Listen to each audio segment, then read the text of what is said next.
El olor a papel viejo y a cuero curtido era el único perfume que Laia Valdés conocía como propio.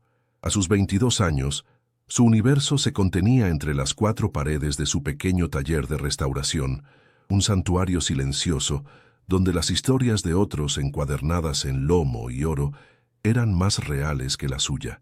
Cada mañana, sus dedos, finos y manchados de tinta, danzaban con una precisión casi sagrada sobre páginas frágiles, suturando heridas del tiempo con hilo y paciencia.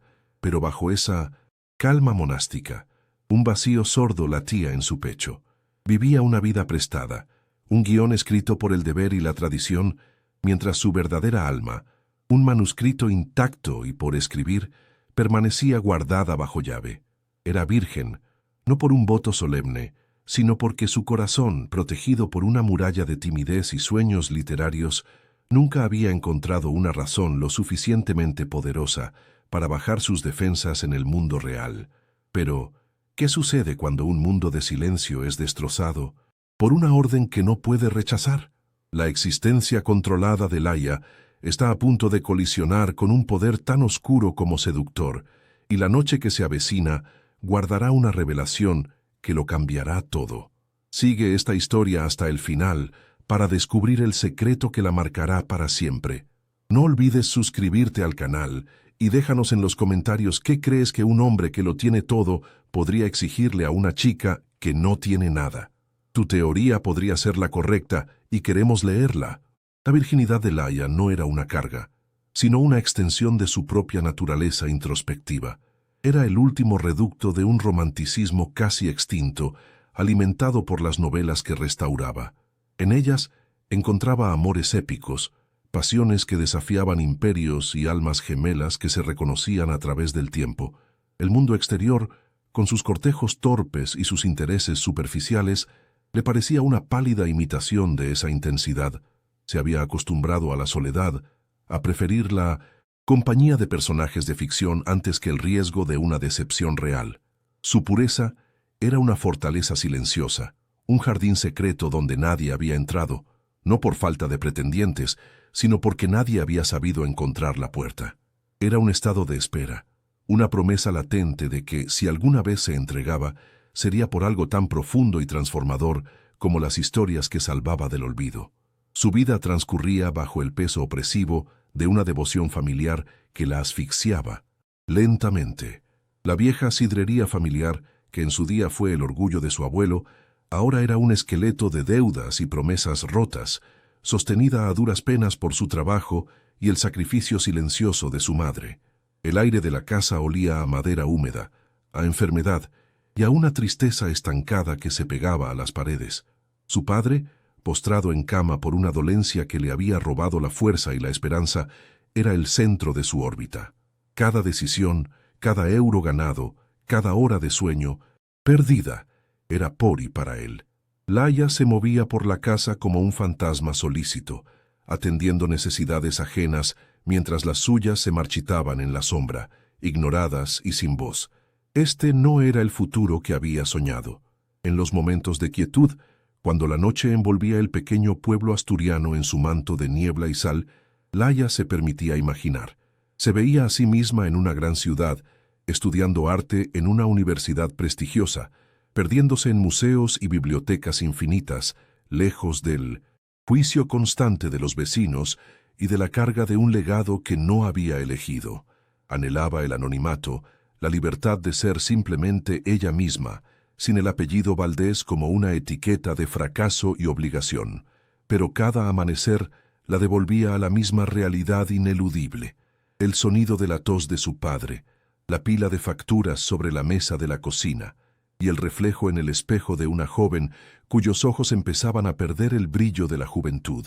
Su taller era su única escapatoria, un refugio donde el tiempo se regía por el secado del pegamento y no por el avance de la enfermedad.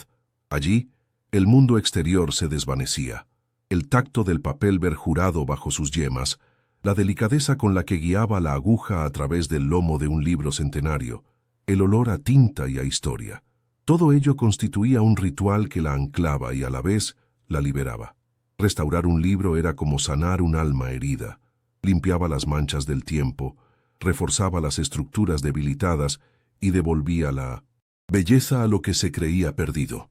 Era una metáfora perfecta de lo que anhelaba hacer con su propia vida, un acto de control y creación en un día a día donde no controlaba absolutamente nada. Era su forma de imponer orden en medio del caos. El pueblo, enclavado entre los acantilados escarpados y el mar Cantábrico, era a la vez cuna y jaula. Su belleza salvaje era un recordatorio constante de la libertad que se le negaba. Desde la ventana de su taller, Laia observaba las olas romper con furia contra las rocas, un espectáculo de poder y caos que contrastaba violentamente con su existencia contenida y predecible. La gente del pueblo la trataba con una mezcla de lástima y respeto. Era la buena de Laia, la hija sacrificada, la chica pura que cuidaba de su padre enfermo. Su virtud se había convertido en un estandarte para la comunidad, un símbolo de decencia en tiempos difíciles. Pero esa admiración era también una cadena, una expectativa que la obligaba a mantener un papel que cada día le resultaba más pesado y ajeno a su verdadero ser. Una tarde, mientras el sol se teñía de naranja y se hundía en el horizonte marino, Laia sintió una punzada de anhelo tan intensa que le cortó la respiración. Sostenía en sus manos una primera edición de Cumbres Borrascosas, su historia de amor y tormento favorita, y se preguntó si alguna vez sentiría una pasión tan avasalladora, un sentimiento capaz de incendiar el mundo. Miró hacia el acantilado más lejano, donde una silueta de cristal y acero desafiaba al cielo, una mansión moderna y solitaria que todos conocían pero de cuyo dueño solo se susurraban leyendas. Una sensación extraña, un presentimiento frío como la brisa del mar, recorrió su espalda. No sabía por qué, pero sentía que su destino estaba conectado a esa fortaleza de soledad, y que la tormenta que se gestaba en el mar era un presagio de la que pronto se desataría en su vida. La figura de su madre, Isabel, se movía por la casa como una sombra endurecida por la decepción. Era una mujer forjada en el orgullo de un apellido que ya no significaba nada, cuya única misión era mantener una fachada de dignidad ante el pueblo. Sus manos, ásperas por el trabajo, rara vez ofrecían una caricia. En su lugar, ajustaban el cuello de la blusa de Laia, enderezaban su postura o señalaban una mota de polvo invisible. La gente siempre observa, Laia. Era su letanía constante, una frase que resonaba en las paredes húmedas de la sidrería. Para Isabel, la vida de su hija no era un lienzo en blanco, sino el último baluarte de su honor perdido. Cada gesto de Laia, cada palabra, debía ser medido y correcto, una actuación impecable para un público que no dejaba de juzgar su caída en desgracia. El silencio del piso de arriba era el corazón enfermo de la casa. Allí, en una habitación que olía a linimento y a resignación, yacía su padre. El hombre que una vez había levantado barriles de sidra con una sola mano, ahora luchaba por sostener un vaso de agua. Laia era su enfermera, su confidente silenciosa, la depositaria de sus suspiros y sus miradas perdidas hacia el techo. Cada mañana le leía el periódico, saltándose las noticias sobre quiebras y desahucios. Le cambiaba las sábanas, le preparaba caldos insípidos y soportaba sus raros pero violentos accesos de frustración. Su enfermedad no era solo un mal físico, era una atmósfera densa que impregnaba cada rincón, un recordatorio constante de que el futuro de la familia Valdés se consumía lentamente, día tras día en aquella cama. La sidrería anexa a la vivienda era un mausoleo de tiempos mejores. El gran lagar de madera, el orgullo de su abuelo, acumulaba telarañas en sus engranajes. Las mesas de roble, marcadas por generaciones de brindis y celebraciones, estaban cubiertas por una fina capa de polvo. A veces, por la noche, Laia se adentraba en la penumbra de la nave principal, respirando el aroma agridulce de las manzanas fermentadas que parecía emanar de las propias paredes. Era el fantasma de la prosperidad, un eco de risas y música que contrastaba cruelmente con el silencio opresivo del presente. Sostener aquel negocio era como intentar mantener a flote un barco naufragado con las manos desnudas, una tarea imposible que consumía sus energías y sus esperanzas. dejándola exhausta y sin nada a cambio. Sobre ellos pendía la deuda de honor, una expresión que su madre pronunciaba en susurros, como si nombrar al diablo pudiera invocarlo. Décadas atrás, su abuelo, un hombre de grandes ambiciones y escasos escrúpulos, había llevado a la ruina a un socio prometedor para expandir su negocio. Aquel acto de traición, olvidado por el pueblo, había sembrado la semilla de su propia destrucción. La familia del socio lo perdió todo, y aunque nunca hubo una reclamación legal, la mancha moral permanecía. Ahora las consecuencias económicas de aquella vieja afrenta regresaban como un fantasma vengativo. Laia no entendía los detalles financieros, pero sentía el peso de aquel pecado, original en cada factura impagada, en cada mirada esquiva de los proveedores, en la certeza de que estaban pagando un precio por un crimen que no habían cometido. La vida en el pueblo era una red de miradas y susurros. Cudillero, con sus casas de colores colgando sobre el puerto, era pintoresco para los turistas, pero para sus habitantes era un escenario donde cada acto era observado y comentado. Laia sentía el peso de la compasión colectiva, una forma de piedad que la encadenaba a su papel. Era la pobre Laia, la santa que se sacrificaba por su familia. Las mujeres mayores le daban consejos no solicitados en el mercado. Los hombres la saludaban con un respeto casi fúnebre. Esta veneración a su virtud la asfixiaba, convirtiendo su bondad en una obligación y su pureza en una jaula de cristal. Cualquier paso en falso, cualquier atisbo de egoísmo o deseo propio, sería visto no como un error, sino como una traición a la imagen que la comunidad había construido para ella. Para Isabel, la virginidad de su hija era el último activo familiar, el único tesoro que no había sido embargado por las deudas o manchado por el pasado. No era una cuestión de moralidad religiosa, sino de valor pragmático. En un pueblo donde las alianzas aún se sellaban con matrimonios, la pureza de Laia era una dote silenciosa, una garantía de honorabilidad que podría atraer a un buen partido, a un hombre que pudiera salvarlos del abismo. Isabel hablaba de ello de forma velada, con frases sobre mantenerse íntegra y hacerse valer, pero el mensaje era claro. Laia sentía que su cuerpo no le pertenecía del todo. Era una propiedad familiar, un objeto de negociación custodiado para una transacción futura que aseguraría la supervivencia de todos, excepto quizás la suya propia. En la soledad de su taller, rodeada del silencio respetuoso de los libros, Laia se permitía soñar. Sus dedos, manchados de pigmentos y cola, se deslizaban sobre las páginas de un atlas antiguo, deteniéndose en ciudades cuyos nombres sonaban a promesa: Florencia, Praga, París. Se imaginaba caminando por calles adoquinadas, anónima y libre, con un cuaderno de dibujo bajo el brazo. Anhelaba el bullicio de una biblioteca universitaria, el olor a óleo de un estudio de arte, la posibilidad de ser juzgada por su talento y no por su apellido. Estos sueños eran su rebelión secreta, un espacio mental donde se despojaba del uniforme de hija abnegada y se vestía con la piel de la mujer que podría haber sido. Pero cada vez que levantaba la vista, la ventana le devolvía el mismo paisaje de acantilados y mar, recordándole los límites infranqueables de su jaula. La presión para que se casara era sutil, pero constante. Su madre a menudo mencionaba a Mateo, el hijo del dueño de la flota pesquera, un joven robusto y de pocas palabras, que la miraba con una devoción casi perruna. «Es un buen hombre, trabajador. Te daría una vida estable», insistía Isabel mientras preparaba la cena. Laia respondía con evasivas, con una sonrisa cansada que no lograba ocultar su pánico. La idea de una vida con Mateo, una existencia predecible de hijos, redes de pesca y domingos en la iglesia, le resultaba más aterradora que la propia ruina económica. Era una sentencia de muerte para su alma, una renuncia definitiva a todos sus anhelos.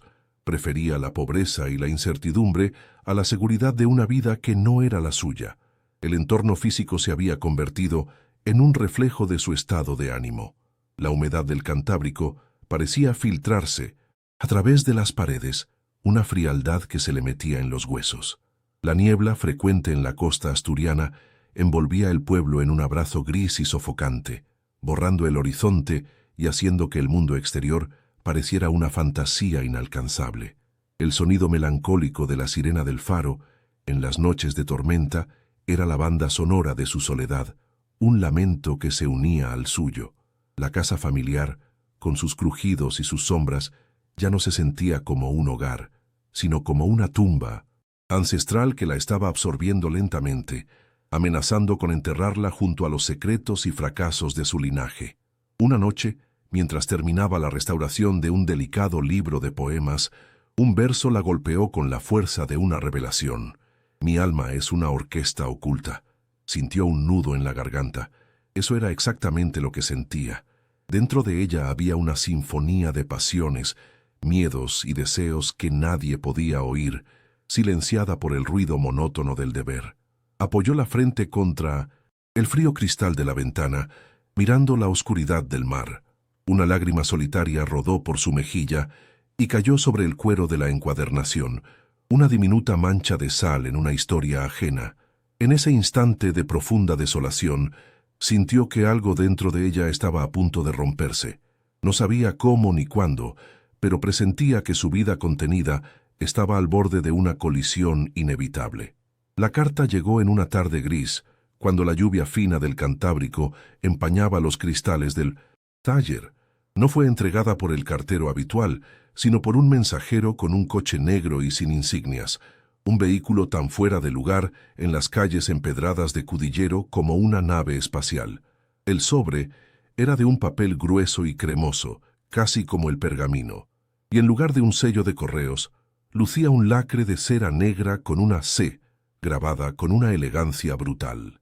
Laia lo sostuvo entre sus dedos, sintiendo el peso anómalo del papel, un contraste violento con la fragilidad de los manuscritos que solía manejar. El nombre del remitente estaba impreso en una tinta afilada y sin adornos: Adrián de la Cuesta, un nombre que no conocía, pero que, de alguna manera, sintió como el presagio de una tormenta que llevaba gestándose generaciones. Adrián de la Cuesta era menos un hombre y más una leyenda local, un fantasma que habitaba la fortaleza de cristal y acero que coronaba el acantilado más inaccesible. Nadie en el pueblo lo había visto de cerca, pero su historia se susurraba en la lonja y en las tabernas. Se hablaba de un imperio tecnológico forjado desde la nada, de adquisiciones hostiles y quiebras calculadas con una precisión quirúrgica. Le llamaban el Cobrador, un apodo ganado en los círculos financieros de Madrid por su reputación de no olvidar jamás una deuda, ya fuera monetaria o moral. Era un millonario solitario, un recluso voluntario en su jaula de oro, cuya única conexión con el mundo parecía ser el ejercicio implacable de su poder. Un hombre que, según decían, había convertido la venganza en una forma de arte. La carta no era una invitación, era una citación. Con una frialdad que helaba la sangre, el texto, escueto y directo, la convocaba a la mansión de la Cuesta esa misma noche, a las 9 en punto, para discutir la liquidación final de la deuda pendiente de la familia Valdés. No había opción de réplica ni de aplazamiento. Al leer esas palabras, Laia vio cómo el rostro de su madre se convertía en una máscara de cera, el color drenándose de sus mejillas. La deuda de honor que había sido un susurro vergonzante durante años, un fantasma en los cimientos de su casa, acababa de materializarse con el nombre y la dirección de su verdugo. Laia entendió en ese instante que no la llamaban para negociar, sino para presenciar una sentencia que ya había sido dictada. El viaje en taxi hasta la mansión fue un ascenso hacia otro mundo. La carretera serpenteaba por el borde del acantilado, con el rugido del Cantábrico embravecido a su izquierda y la roca desnuda a su derecha. Laia mantuvo las manos apretadas en su regazo, sintiendo el tejido gastado de su mejor vestido, una prenda sencilla que de repente le pareció patéticamente inadecuada. La mansión apareció de golpe tras una curva, una cicatriz geométrica en el paisaje salvaje, con luces frías que perforaban la penumbra del atardecer. Era una estructura arrogante, una declaración de poder sobre la naturaleza.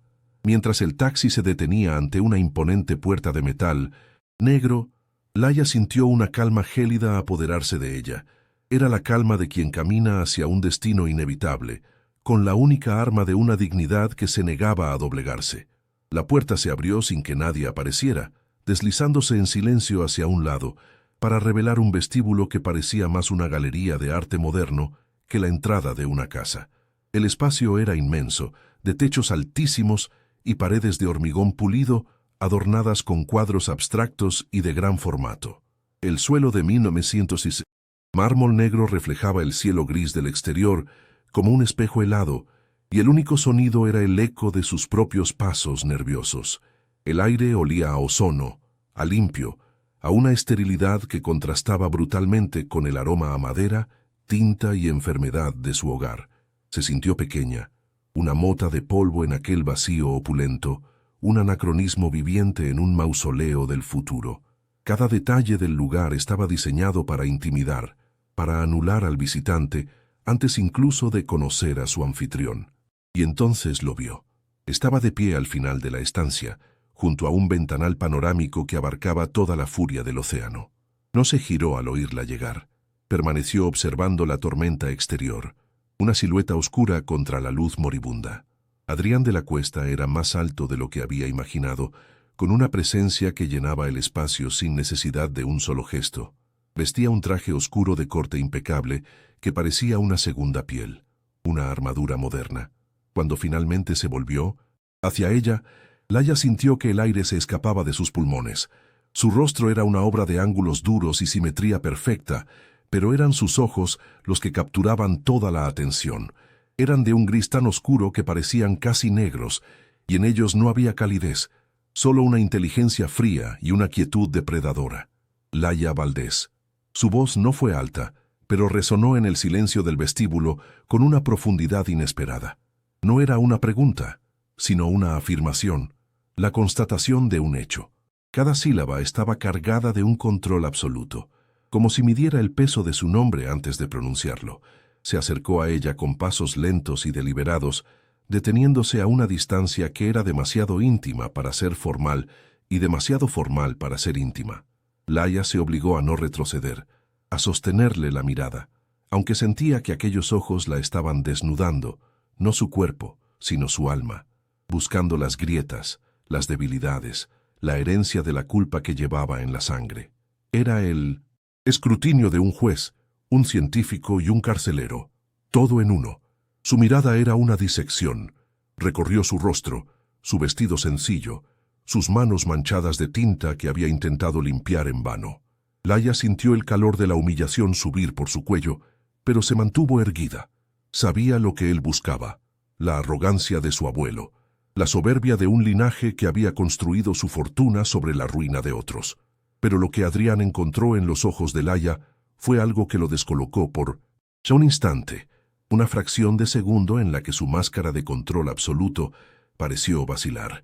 No encontró soberbia, ni siquiera súplica. Encontró una dignidad inquebrantable, una tristeza antigua y una fuerza silenciosa que no esperaba.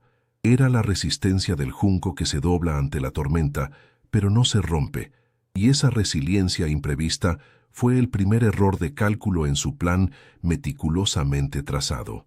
Mientras él la estudiaba, Laia también lo observaba, y lo que vio la confundió. Detrás de 1900, la fachada de poder del traje caro y de la fría perfección, percibió algo más. Vio una soledad tan vasta y desoladora como el océano que se agitaba a sus espaldas. La mansión no era un hogar, era una fortaleza diseñada para mantener al mundo fuera, y él era su prisionero más ilustre. Sus ojos, aunque fríos, guardaban el eco de una herida antigua, una fractura profunda que su inmensa fortuna no había podido sanar. Por primera vez desde que había llegado, el miedo de Laia se mezcló con otra emoción, una mucho más peligrosa y prohibida, una punzada de curiosidad, casi de compasión, por el monstruo que tenía delante. Una conexión invisible y tenue se formó entre ellos en ese instante, un hilo de reconocimiento entre dos almas profundamente solitarias. El silencio se estiró entre ellos, cargado de historia no contada y de juicios suspendidos. Era un silencio denso, un tercer ocupante en la sala, que vibraba con la tensión acumulada de décadas. Él era el cazador que finalmente había acorralado a su presa, y ella era el sacrificio ofrecido para saldar un pecado que no era suyo. Sin embargo, en ese primer encuentro, algo había cambiado en la dinámica esperada. Laia no se sentía solo como una víctima, y él, por primera vez en mucho tiempo, no se sentía completamente en control. La atracción que comenzaba a nacer entre ellos no tenía nada de romántico. Era algo más primario y complejo, una fascinación mutua por la fuerza y la herida del otro. La noche apenas comenzaba, pero el guión de la venganza de Adrián de la Cuesta ya tenía una protagonista que amenazaba con reescribirlo por completo. Adrián de la Cuesta no le había propuesto un pacto, sino que la había sometido a un ritual de poder. La noche de silencio en la mansión había sido una tortura psicológica diseñada para quebrarla, para convertirla en un objeto, en un trofeo viviente de su victoria sobre los Valdés. Sin embargo, el resultado fue inesperado para ambos. Laia regresó a su casa con la deuda familiar saldada, pero con un vacío en el alma que antes ocupaba el miedo. Aquel silencio compartido, en lugar de humillarla, había creado una intimidad extraña y peligrosa. Había visto al hombre detrás del monstruo, atisbando una soledad tan profunda como la suya. Y ahora, en la seguridad de su pequeño taller, el recuerdo de sus ojos grises la perseguía, no como una amenaza, sino como un enigma que se sentía inexplicablemente obligada a resolver, una atracción prohibida hacia la misma oscuridad que debía repudiar. Por su parte, Adrián descubrió que la venganza tenía un sabor a ceniza. La presencia silenciosa de Laia había contaminado su fortaleza estéril, dejando un eco de calidez y resistencia que ahora le resultaba insoportable. Su plan, tan meticulosamente diseñado, se había vuelto en su contra.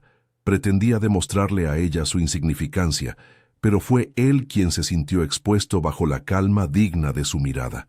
La mansión, antes su santuario de control, ahora se sentía vacía, y el silencio, que siempre había sido su aliado, ahora resonaba con la ausencia de ella. Por primera vez en años, el arquitecto de destinos ajenos había perdido el control sobre el suyo propio, obsesionado por la única persona que no había reaccionado con el miedo que él esperaba, sino con una incomprensible y desarmante entereza que lo había dejado completamente perplejo y furioso. Una semana después, el coche negro reapareció en la estrecha calle frente a su taller. El corazón de Laia dio un vuelco doloroso, una mezcla de pánico y una anticipación que la avergonzaba. No era un mensajero esta vez, era él. Adrián de la Cuesta salió del vehículo con la misma elegancia depredadora, sosteniendo un antiguo volumen encuadernado en piel. Entró en el pequeño local, y el espacio pareció encogerse a su alrededor, cargado de su energía dominante. El olor a ozono y a colonia cara luchó por imponerse sobre el aroma a papel y cuero. «He oído que es usted la mejor restauradora de la región», dijo. Su voz un murmullo controlado que vibraba en el aire denso. «Tengo un trabajo para usted». La excusa era tan fina como el papel de Biblia, una farsa transparente que ambos reconocieron en silencio. El taller de Laia era su universo, un microcosmos de orden y delicadeza. Ver a Adrián allí, entre sus herramientas precisas y sus pilas de libros frágiles, era una profanación, una colisión de dos mundos irreconciliables. Él era el acero y el cristal, la frialdad de los algoritmos y las transacciones millonarias. Ella era la madera, el hilo y la paciencia, el calor de la historia y el tacto humano. Adrián observaba cada detalle con una curiosidad intensa, las pequeñas manchas de tinta en sus dedos, la concentración en su ceño fruncido mientras examinaba el libro que él le había traído, la forma en que la luz del atardecer se filtraba por la ventana, creando un halo en su cabello. Se sentía como un intruso en un lugar sagrado, y esa sensación de estar fuera de lugar, en lugar de incomodarlo, lo fascinaba profundamente. La conversación que siguió fue un tenso ejercicio de contención. Laia mantuvo un tono estrictamente profesional, describiendo el estado del libro, las técnicas que usaría, el tiempo que le llevaría, pero cada palabra estaba teñida de la noche que habían compartido. Sus miradas se cruzaban por encima del lomo del libro, y en esos breves instantes el diálogo real tenía lugar. El desafío, la curiosidad, el recuerdo del silencio y la tensión. Él le hacía preguntas sobre su oficio, y en sus respuestas, ella le revelaba fragmentos de su alma, su amor por las historias, su respeto por el pasado, su necesidad de reparar lo que está roto. Adrián escuchaba con una atención que la desarmaba, reconociendo en su pasión por los libros una forma de devoción que él había perdido hacía mucho tiempo, si es que alguna vez la tuvo. El dilema moral de Laia se convirtió en una tormenta interior. Una parte de ella, la hija leal, la mujer sensata, le gritaba que lo echara, que se negara a trabajar para el hombre que había humillado a su familia. Era su enemigo, el verdugo que había disfrutado de su poder sobre ellos. Pero otra parte, una voz más profunda y peligrosa que apenas reconocía como suya, se sentía irresistiblemente atraída por él. Deseaba la intensidad que emanaba, la inteligencia afilada en sus ojos, la promesa de un mundo más allá de los confines de su pueblo y sus obligaciones. Se dio cuenta, con un terror paralizante, de que por primera vez en su vida sentía el germen del deseo, y lo sentía por la persona más prohibida imaginable. Estaba fascinada por la oscuridad que él representaba, anhelando comprenderla, quizás incluso tocarla. El momento de quiebre llegó de forma sutil. Mientras él le señalaba una página dañada del libro, sus dedos rozaron los de ella. Fue un contacto fugaz, accidental, pero la descarga eléctrica que recorrió a Laia fue tan violenta que tuvo que contener la respiración. Levantó la vista bruscamente y se encontró con los ojos de Adrián, oscuros y dilatados, revelando que él también lo había sentido. El aire se espesó, cargado de una electricidad palpable. En ese instante, la farsa del cliente y la artesana se desmoronó, dejando al descubierto la verdad cruda de su conexión. Una atracción magnética, irracional y abrumadora. Se quedaron inmóviles durante un latido de corazón demasiado largo, atrapados en una burbuja de tensión donde el mundo exterior, con sus deudas y sus historias, dejó de existir por completo. Sus visitas se volvieron una rutina peligrosa. Con la excusa de supervisar el progreso de la restauración, Adrián aparecía en el taller cada pocos días. Cada encuentro era un baile calculado, un avance y un retroceso en un territorio emocional minado.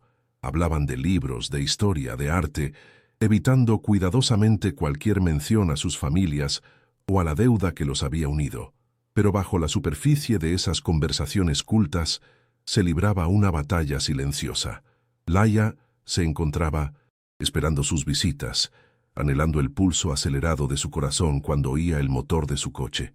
Y Adrián, el hombre que medía su vida en eficiencias y resultados, se encontraba inventando excusas cada vez más débiles para prolongar su tiempo en aquel pequeño santuario de papel, un lugar que se sentía más real que su propia y vacía existencia. Poco a poco, Laia comenzó a ver las fisuras en su armadura de indiferencia. Un día, al ver una vieja fotografía de su padre en su época de esplendor, una sombra de algo parecido a la nostalgia cruzó el rostro de Adrián. «Mi padre también era un hombre de grandes sueños», murmuró casi para sí mismo antes de recuperar su compostura. En otra ocasión, le confesó con un cinismo amargo que el éxito consistía en construir muros lo suficientemente altos para que nadie pudiera hacerte daño de nuevo. Eran fragmentos de vulnerabilidad, pequeñas grietas por las que Laia podía vislumbrar al niño herido que se escondía tras el magnate implacable. Cada una de estas revelaciones la acercaba más a él, humanizando al monstruo y haciendo que su atracción fuera no solo más intensa, sino también terriblemente comprensible. Su madre, Isabel, no tardó en notar el cambio. Vio el brillo febril en los ojos de Laia, la distracción en sus gestos y sobre todo la frecuencia con la que aquel coche negro aparcaba en su calle. «¿Qué es lo que quiere ese hombre de ti, Laia?», le preguntó una noche, su voz afilada por la sospecha y el miedo. «Ya ha cobrado su deuda. No le debemos nada más». Isabel veía a Adrián como un lobo rondando a su cordero más preciado, incapaz de comprender que la jaula ya no era necesaria porque el cordero había empezado a desear al lobo. Las advertencias de su madre solo servían para avivar el conflicto de Laia, añadiendo el peso de la culpa y la traición a un cóctel de emociones ya de por sí volátil. Se sentía desleal a su familia, a sus principios, a la chica que había sido. Adrián estaba librando su propia guerra. Había regresado a Asturias para cerrar un capítulo, para ejecutar una venganza poética y marcharse. Sin embargo, se encontraba inexplicablemente anclado a aquel pueblo, a aquel taller, a aquella mujer. Laia era todo lo que él despreciaba en teoría, provinciana, idealista, atada a un pasado de fracaso, pero su fuerza silenciosa, su integridad inquebrantable y la pasión pura que dedicaba a su arte ejercían sobre él un poder que ninguna de las mujeres sofisticadas y calculadoras de su mundo había logrado jamás.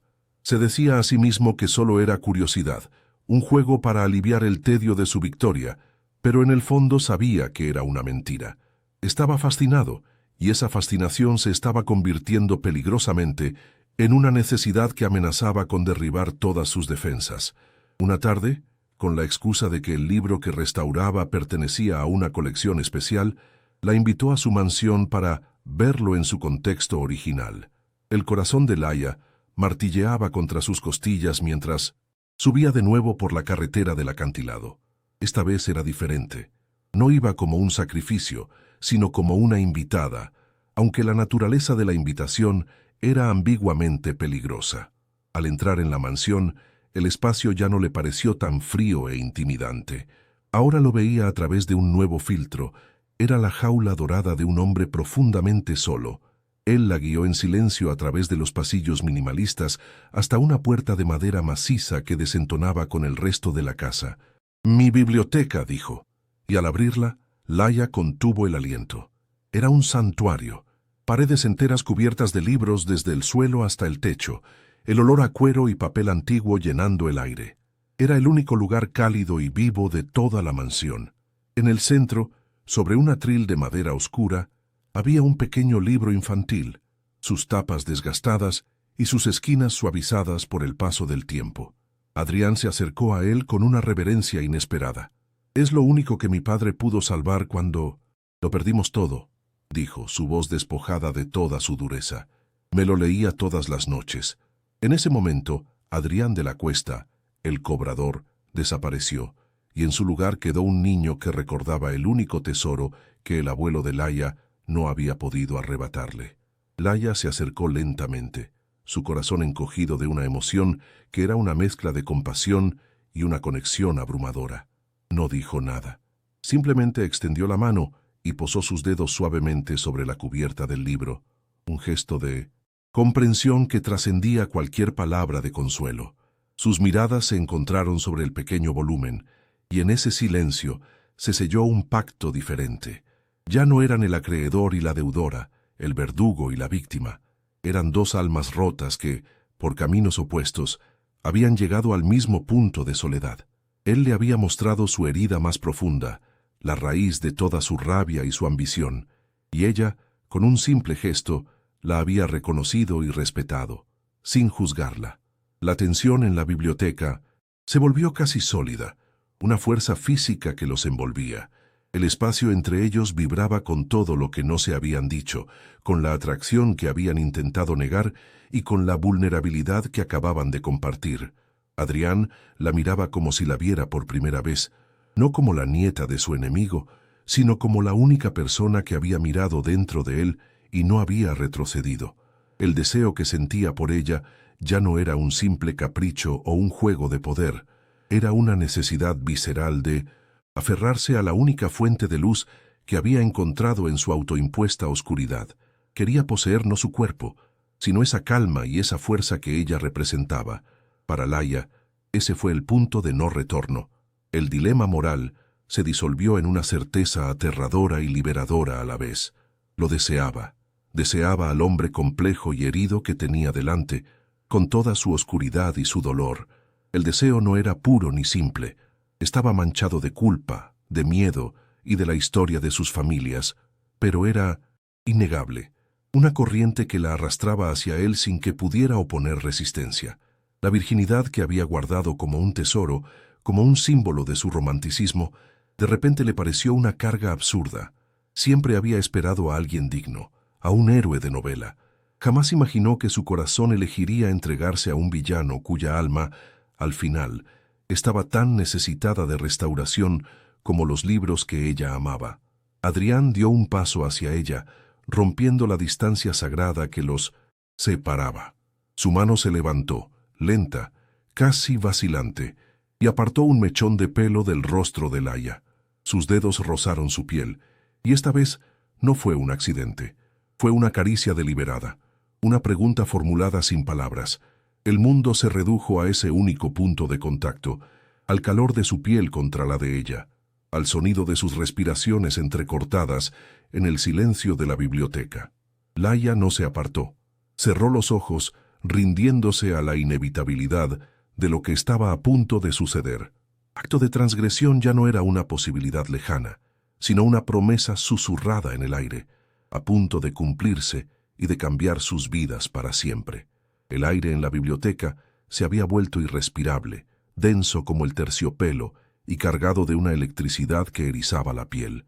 Laia sintió que el mundo entero se había detenido, encapsulado en el espacio que mediaba entre sus dedos y los de Adrián sobre la gastada cubierta del libro infantil. Él levantó la vista, y sus ojos grises, normalmente fríos como el acero, ardían ahora con una intensidad desconocida, una mezcla de rabia, anhelo y una vulnerabilidad tan desnuda que le dolió físicamente contemplarla. Rompiendo una barrera invisible que los había mantenido a salvo, él acortó la distancia en un solo paso lento y deliberado. Su mano ascendió con una vacilación que contradecía su reputación de hombre de acción, y sus dedos, largos y cálidos, rozaron su mejilla. El contacto fue una deflagración silenciosa, un incendio que consumió en un instante todas las razones, todos los miedos y toda la historia de odio que los separaba. Laia no retrocedió. Cerró los ojos, un gesto de rendición total que no iba dirigido a él como hombre de poder, sino a la fuerza ineludible que los había unido desde el primer momento. Era su transgresión, su primer acto de egoísmo puro en una vida dedicada al sacrificio. En ese instante desafiaba a su madre, la memoria de su padre, las expectativas del pueblo y la imagen de la chica buena y pura que había sido. Se estaba eligiendo a sí misma, eligiendo el deseo, la oscuridad y la complejidad de aquel hombre herido por encima de la seguridad vacía de su vida anterior. Sintió cómo los dedos de Adrián se enredaban suavemente en su pelo, atrayéndola hacia él con una delicadeza que la desarmó. El olor de él, una mezcla de ozono, tela cara y algo más personal, más masculino, la envolvió por completo, anulando su capacidad de pensar. El beso no fue tierno ni romántico. Fue una colisión, un acto de desesperación. Sus labios se encontraron con una urgencia que hablaba de años de soledad y de una necesidad de conexión tan profunda que rozaba la violencia. Fue un beso que sabía a sal, a tormenta, a secretos compartidos en el silencio. Laia sintió la aspereza de su barba incipiente contra su piel sensible, el sabor a whisky y a amargura en su boca. Le devolvió el beso con una inexperiencia feroz, una torpeza que era la más pura expresión de su entrega. No era el beso idealizado de sus novelas, era algo mucho más real y devastador. El reconocimiento de dos almas rotas que se aferraban la una a la otra en la oscuridad, buscando un ancla en medio del naufragio de sus vidas. Era un acto de mutua profanación y a la vez de salvación. Se separaron con la misma brusquedad con la que se habían unido, sus respiraciones agitadas llenando el silencio de la biblioteca. Adrián apoyó su frente contra la de ella, sus ojos cerrados con fuerza, como si luchara contra un dolor insoportable. «Esto es un error», susurró, y su voz por primera vez sonó rota, despojada de su autoridad. «Mi venganza era perfecta, simple, limpia, y has venido tú y lo has manchado todo con decencia». La confesión fue un golpe para Laia. No la había visto como un peón, sino como una anomalía que había desbaratado su mundo calculado. Su vulnerabilidad era un regalo inesperado y terrible. Él no la había quebrado a ella, Había sido ella, con su calma y su resistencia silenciosa, quien lo había fracturado a él. Vio la verdad en su rostro contraído. El hombre más poderoso que había conocido estaba aterrorizado, no de ella, sino de lo que ella le hacía sentir. Una oleada de una emoción nueva y audaz recorrió a Laia. No era compasión, sino una especie de poder tranquilo. Por primera vez en su vida alguien la veía por completo, no como la hija sacrificada o la virgen del pueblo, sino como una fuerza capaz de alterar el curso de un hombre como Adrián. Extendió una mano temblorosa y la posó sobre su pecho, sintiendo el latido desbocado de su corazón bajo la tela de su camisa. «No quiero ser tu venganza», dijo ella, su voz apenas un susurro pero firme. «Y tampoco quiero ser tu paz». Levantó la barbilla, sosteniéndole la mirada con una determinación que la sorprendió a sí misma. «Solo quiero esto».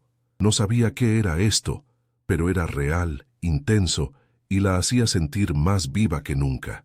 Su virginidad, el símbolo de su vida contenida, de repente le pareció una puerta que anhelaba cruzar, y él era el único que tenía la llave.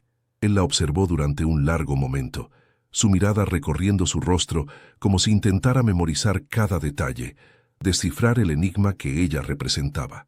Luego, sin decir una palabra más, tomó su mano y la guió fuera de la biblioteca. Caminaron por los pasillos minimalistas y fríos de la mansión, un contraste violento con el fuego que ardía entre ellos. Laia no sentía miedo, solo una extraña sensación de fatalidad, como si cada paso que daba la acercara a un destino que siempre había estado escrito para ella. Él la condujo a su dormitorio, una estancia vasta y despojada, dominada por una cama enorme y un ventanal que se abría al mar nocturno. La habitación era como él, elegante, controlada y terriblemente sola. Era el corazón de su fortaleza, el lugar donde se permitía ser vulnerable, y la estaba invitando a entrar. El acto que siguió no tuvo nada que ver con la seducción. Fue un despojarse lento y solemne de las armaduras que ambos llevaban. Él le quitó el vestido sencillo con una reverencia casi dolorosa, como si estuviera desenvolviendo una reliquia frágil. Ella, a su vez, desabrochó los botones de su camisa, sus dedos torpes rozando la piel cálida y tensa de su pecho. Cada capa de ropa que caía al suelo de mármol era una defensa menos, una mentira social abandonada. Cuando quedaron piel contra piel, bajo la luz pálida de la luna que se filtraba por el ventanal, ya no eran el millonario y la restauradora, el verdugo y la víctima. Eran simplemente un hombre y una mujer, crudos y expuestos, definidos únicamente por sus cicatrices y el deseo abrumador que sentían el uno por el otro. Su entrega fue un acto de fe ciega en la oscuridad. El dolor inicial, agudo y breve, fue rápidamente reemplazado por una avalancha de sensaciones que la desbordaron. Sintió el peso de él sobre ella, el calor de su cuerpo, la textura de su piel, el sonido de sus respiraciones sincronizándose en un ritmo primario. Él se movía con una contención que la conmovió, una lucha visible entre su deseo de poseerla y un instinto protector que no sabía que tenía. Laia se aferró a él, a sus hombros anchos, anclándose en la tormenta de placer y emoción que la consumía. Miró a sus ojos y vio algo que nunca había esperado ver: asombro. En el momento de tomar su pureza, de completar su acto de dominación, Adrián de la Cuesta parecía completamente perdido, subyugado por la intensidad del vínculo que estaban forjando.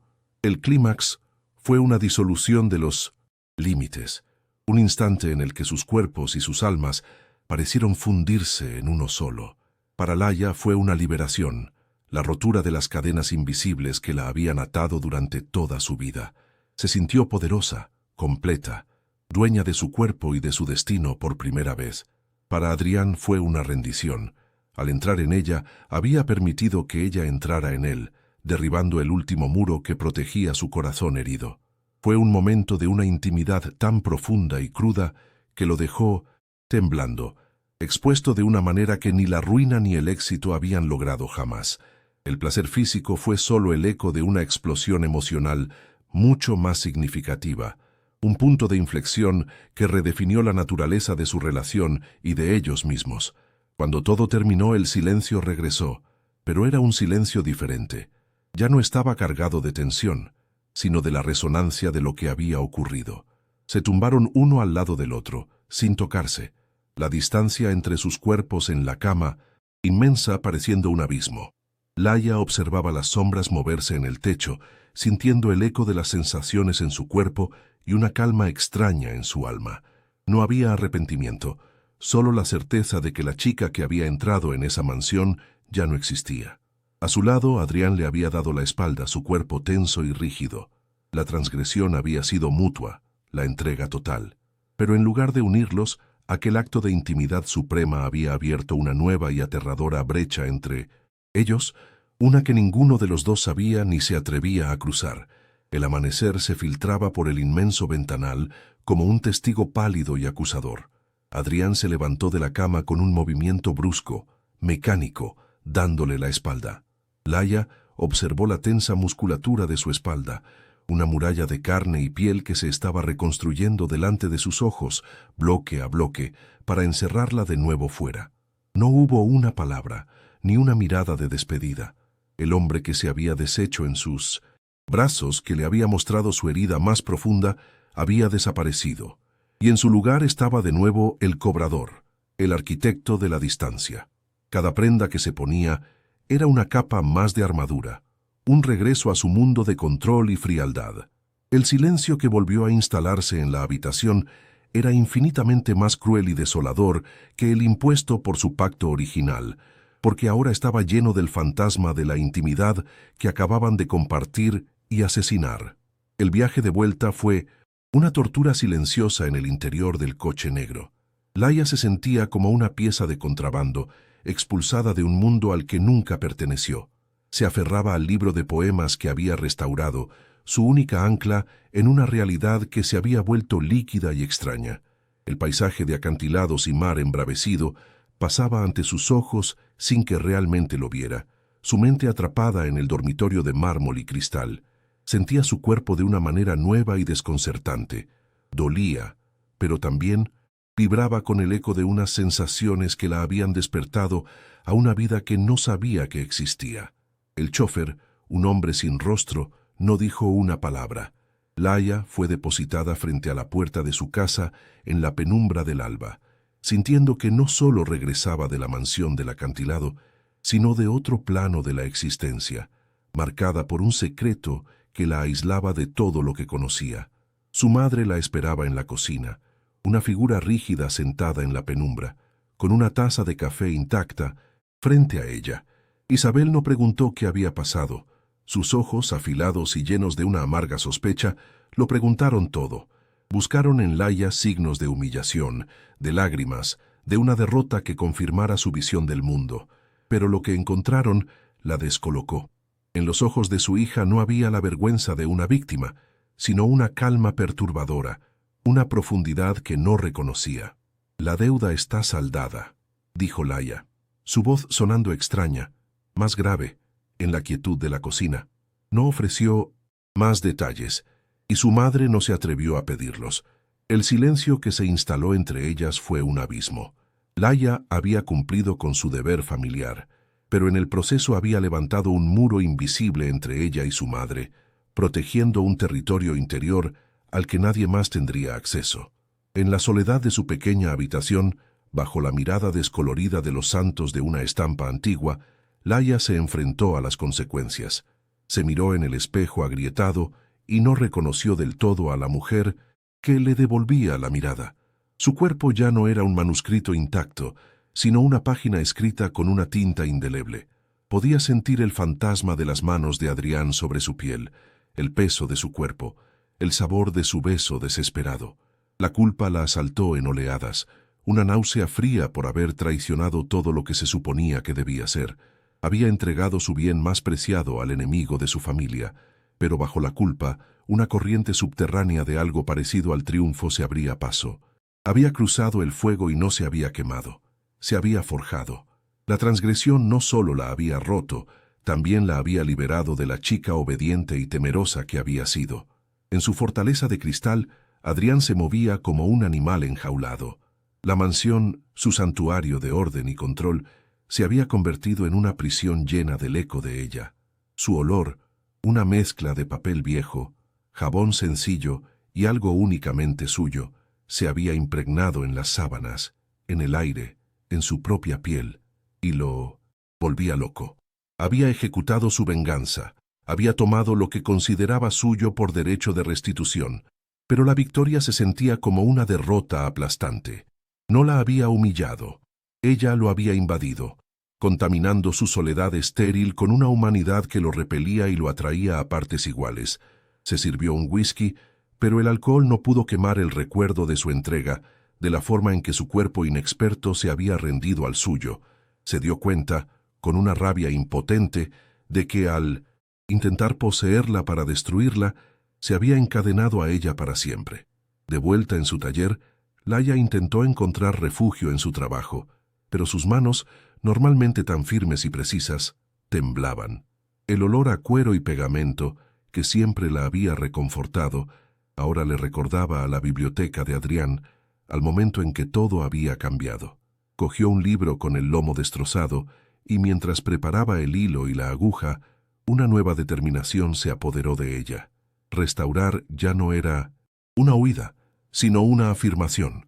Si podía devolver la vida a las páginas rotas, si podía suturar las heridas del tiempo, entonces también podría reconstruirse a sí misma.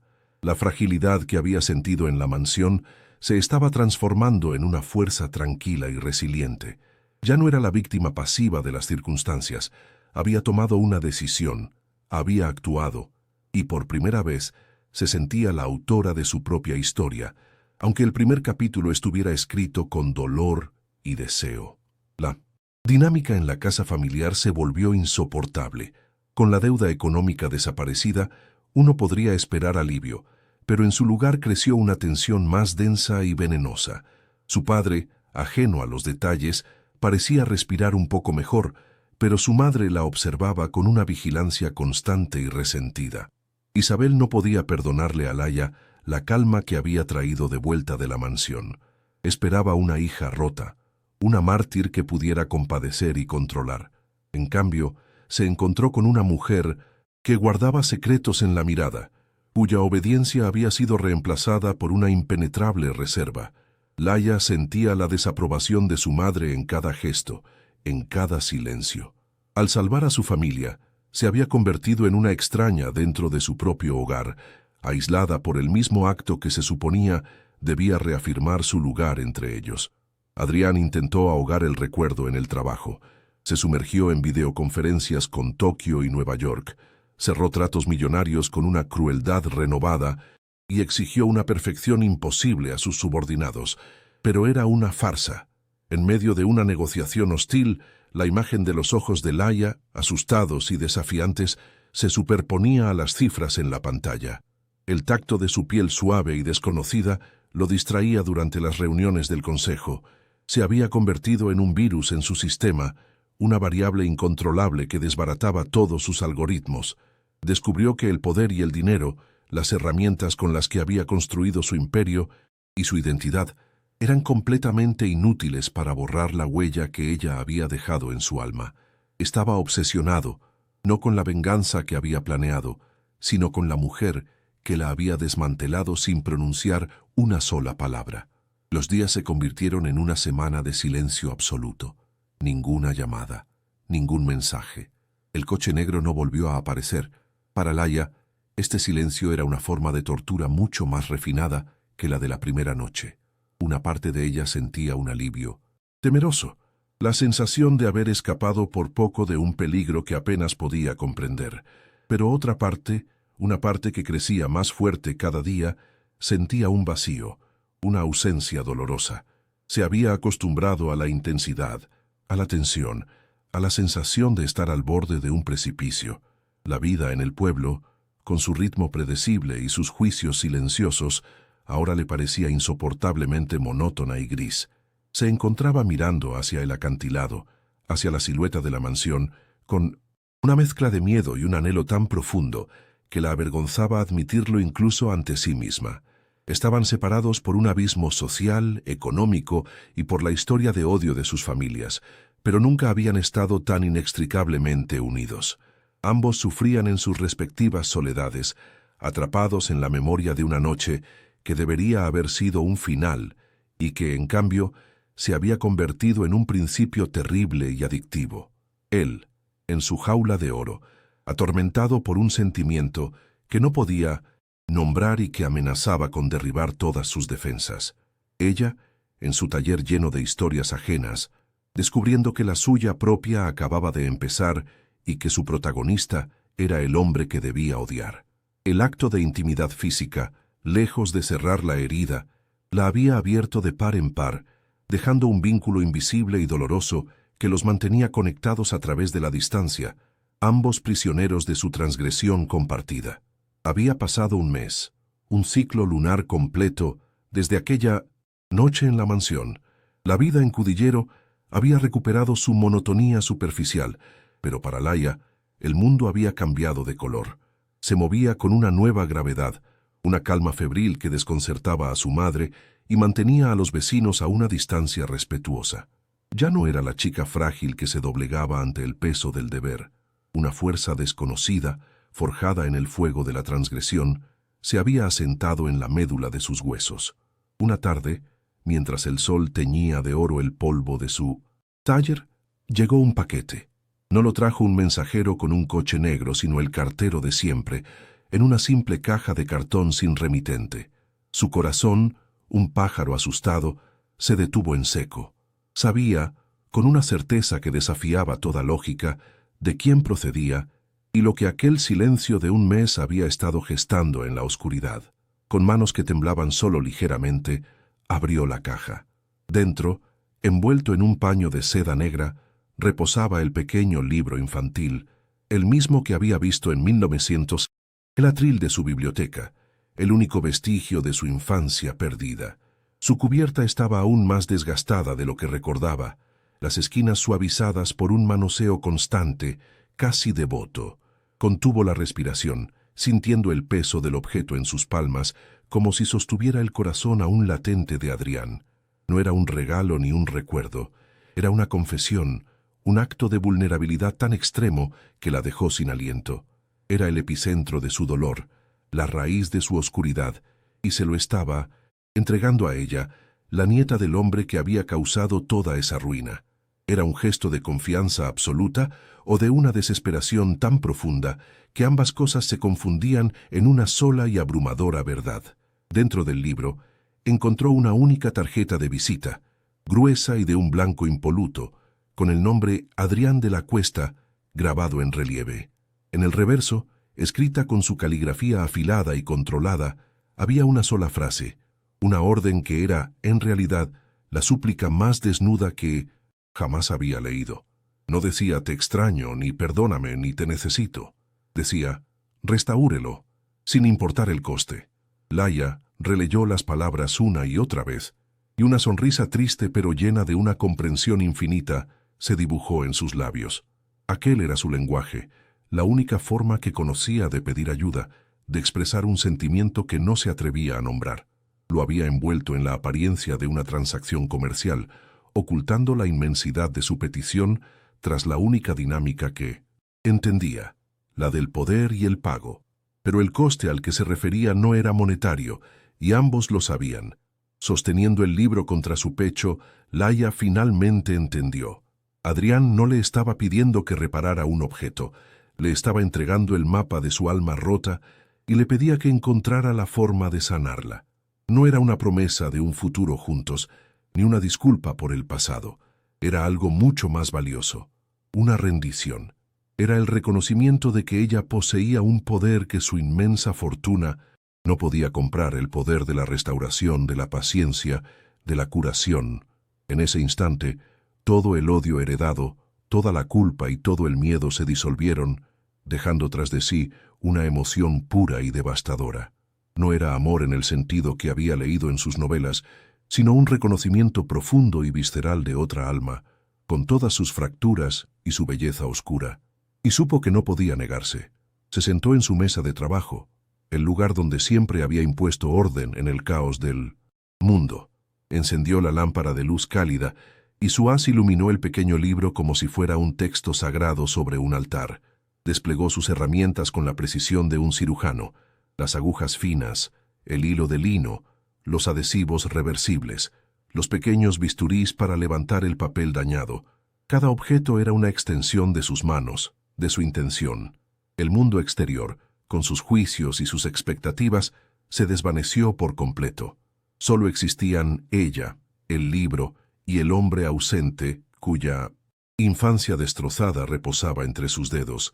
No estaba reparando un simple objeto, estaba suturando un alma, y en el proceso, quizás, también estaba terminando de recomponer la suya. Era su respuesta, formulada no con palabras, sino con el lenguaje silencioso de su arte. Mientras sus dedos comenzaban la delicada danza de la restauración, la última luz del atardecer se filtraba por la ventana, ya no como un presagio de la noche, sino como una promesa dorada. No sabía si Adrián volvería alguna vez o qué forma tomaría su futuro. La historia de sus familias era una herida demasiado profunda para ser borrada, pero mientras guiaba la aguja a través del lomo del libro, uniendo las partes rotas con un cuidado infinito, sintió una certeza absoluta. Su conexión no se basaba en besos desesperados ni en noches de transgresión, sino en esto, en la confianza silenciosa de que uno podía entregarle al otro su parte más rota y saber que sería sostenida con reverencia y sanada con amor. El hilo y la aguja danzaban, y en cada puntada Laia escribía el verdadero principio de su historia. ¿Será este el inicio de su verdadero final feliz? Si esta danza de almas rotas te ha conmovido, suscríbete, dale a me gusta y comparte esta historia. Y sobre todo, déjanos un comentario. Queremos saber qué crees que escribirá el destino para ellos. Tu opinión es el capítulo que falta.